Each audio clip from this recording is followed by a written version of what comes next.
110 feet across, 4 feet tall. It's the rain shield over the gas pumps. I can also show you car headlights underneath there and taillights from people going into the parking lot there that are about 9 feet above the water. And I can show you a 360-degree view daytime on both sides where I took it, what the picture was from and where I took it from, and the height of the camera and anything you want to see. And I got daytime, nighttime, dusk, dawn videos on this. I've also got water towers right here that we blow up into with boats across here. If you wait about 12 seconds here, you'll see a nice boat that's on the other side of the lake. And we'll zoom away from it. This water tower has about a 9-foot diameter at the base right here. You can actually see on top the catwalk for it. Here's the boat that's over on the other side of the lake. And it's not missing nothing on this boat. There's nothing missing on this. You got the trolling motor in the front, you got the motor in the back. Now watch it zoom back out across this. You have no explanation for it. The curve. Yeah, you have zero explanation for this. Tears from your resolution in your eyes. That's why. You got crushed, bud. Here we come. Eyes, back up eyeballs are round. Yeah, you notice how it doesn't like dip below the curve when you zoom out. It just gets smaller. Because there is no curve, Matt. I'm not even arguing that. You're not even listening. It just gets small enough you can't see it. So here's another one. Now this is a car driving over there. This is a car driving 90 degrees from us. It's kind of light in here. There it is. It's going in front of a gas station right now. It's not pointing at us.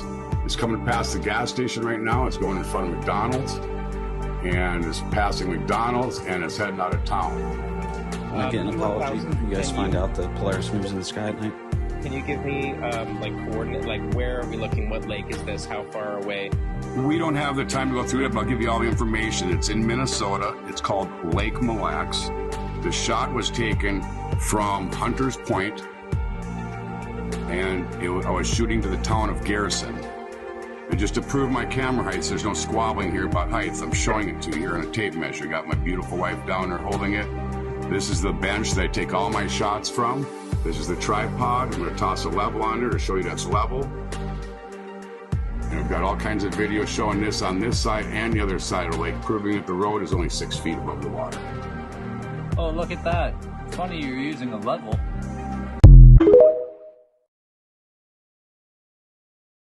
I captured something pretty cool this morning with my Nikon camera. Nikon that NASA just happened to buy the rights of. I wonder why that is. But what I captured wasn't the moon, and it wasn't even what was next to the moon, which was Jupiter. No, it's what's next to Jupiter.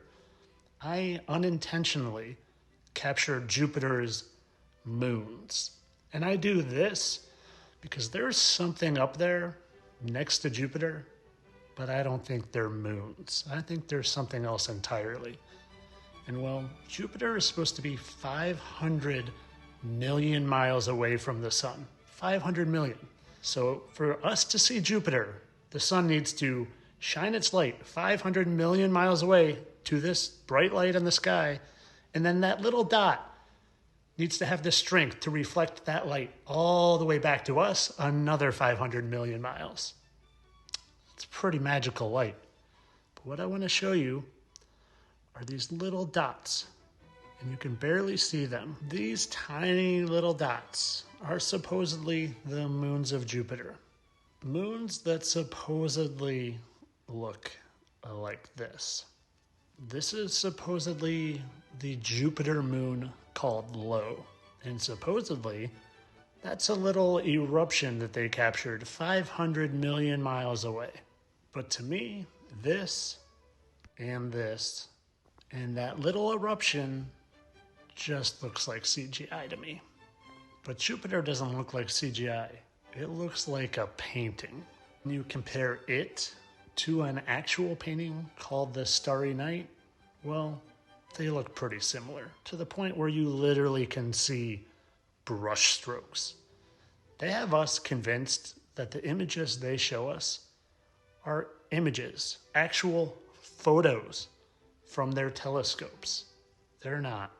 They have people so convinced that what they say is fact and truth that they literally put things out like this and tell us that this is real.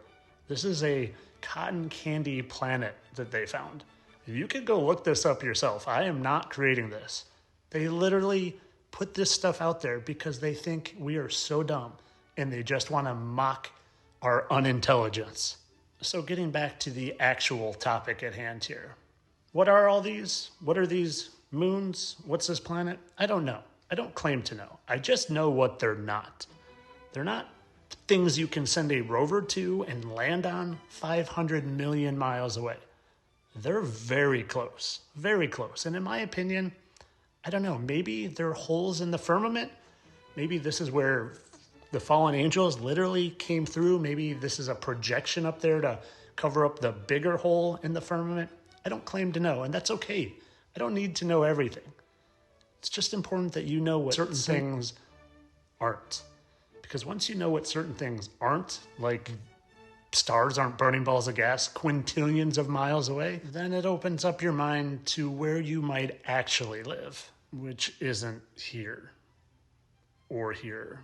Did you notice how United States looks very different on both of those? Those are both NASA images. And if you can't see through that, then you might need more help than what I have to offer. You might just be stuck on cotton candy land forever. But this is all for entertainment purposes. I know that those moons I saw this morning, they were definitely 500 million miles away, and we've sent rovers to them. I know that. This is just to entertain you guys. Entertainment only. Let's debunk the 1972 blue marble. Neil deGrasse Tyson says, do you realize if you took Earth with all of its mountains, valleys, and hills and shrunk it down to the size of a cue ball, it would be smoother than any cue ball ever machined? And look at this topography. This mountain alone would be about 100 miles tall. And that's just the beginning. So this is the 1972 blue marble, the only image that NASA has of this trip on their website. And here's why. This is another photo supposedly taken on the way to the moon.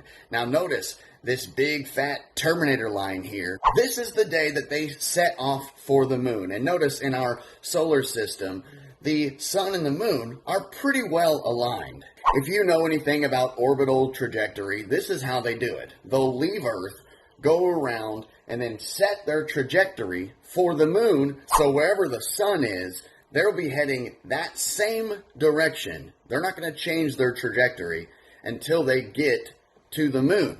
So, if they leave Earth and they're heading toward the sun the entire 3-day trip, then every time they look back at Earth, they're going to see the same light on that face of the Earth as the Earth would turn in the sunlight. So, they would never experience a Terminator line in that 3-day trip toward the sun, toward the source of light, looking back behind you. The only way you would see this is if, when you got to the moon, you rode on the moon for like 4 days until it got around to the position where you would see a Terminator line on Earth. NASA took this off of their website. This is not on nasa.gov anymore. It's in the archives. You have to dig to find this one because they released all the photos and then were like, whoops, we didn't think about orbital mechanics here.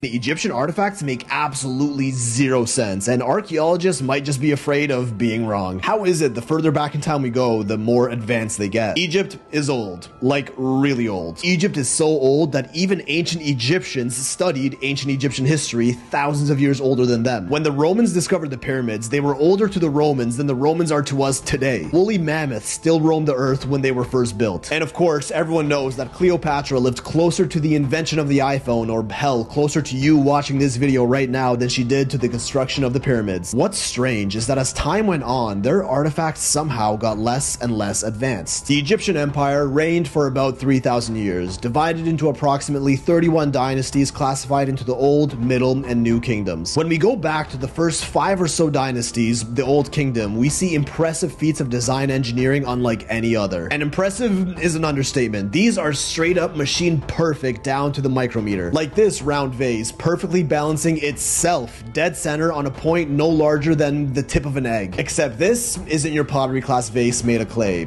It's granite. And granite is harder than steel.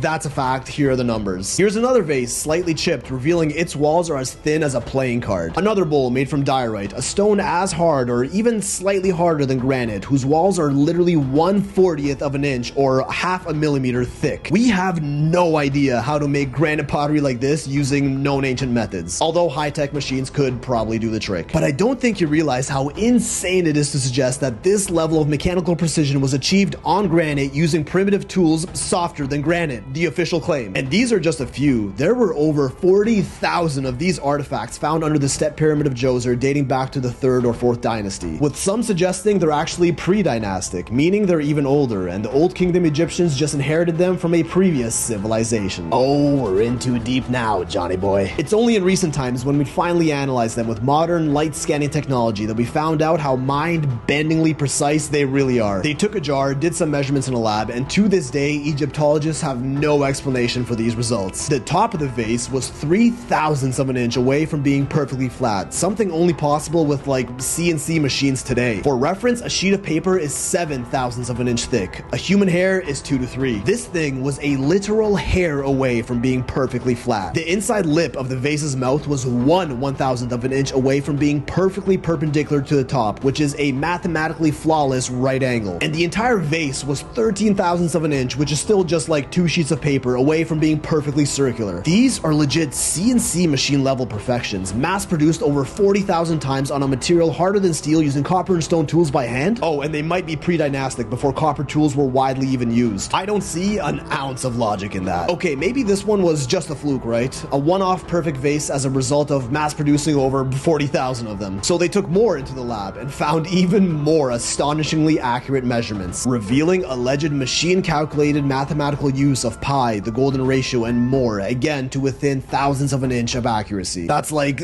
that much. Everything from the flatness of the base, the roundness, and even the uniformity of the thickness of the walls was nothing less of CNC machine perfection. Justifying this by saying they were just really skilled or they had a lot of time does not explain this level of precision with the known tools and methods at their disposal. There are even some vases that are reportedly made from corundum, which is magnitudes harder than granite and sits right behind diamond on the hardness scale. Although this one is for some reason debated, a lot of people claim it isn't made from corundum, but still others insist it is. A single one of these pots would have likely taken weeks, if not months, given modern explanations. Shouldn't there be evidence of their highly precise techniques all over ancient Egypt? Oh, there was this. A hieroglyph outlining the sculpting of an alabaster vase, one of the softest materials ever, softer than marble, and totally possible with their tools. But it's been proven that the technique outlined here would not work with granite. Sure, cutting into huge slabs using rough and painstakingly slow techniques using those tools might be possible, as we've seen them desperately trying to prove, but the force of friction required to achieve that simply would not be possible on small, delicate artifacts like these, never mind how machine accurate they are. Some of these vases are as small as a thimble, not even practical, and even harder to make, almost like they were just showing off, like, look what we can do. One theory is that these vases were spun on some sort of grinding tool, for which they have no evidence nor recordings of, but that's completely blown out of the water with the lug handles on the sides here. It's pretty obvious that these wouldn't be possible from spin grinding. Absolutely no one can explain how these lug handles were made, which again, lab results showed that they too were perfectly symmetrical and level to each other to within thousandths of an inch. Later dynasties even tried recreating these jars, and although still impressive, are nowhere near the precision of the earlier ones. This level of advanced pottery is said to have reached its peak in the first 2 dynasties, and then poof, they just forgot how to do it, which leads people to believe these artifacts might be much older than anyone thinks. What if they inherited them from even earlier previous civilizations? And it doesn't end with these. There's also the schist disc, crafted from a single piece of stone. Tell me, what kind of stone can be shaped like this by hand? No one really knows what this is, said to be a bowl or a flower holder of some sort, even though it looks sorta mechanical. Recovered from a 1st dynasty tomb, and again thought to be even older than that. Then we get to the statues, and these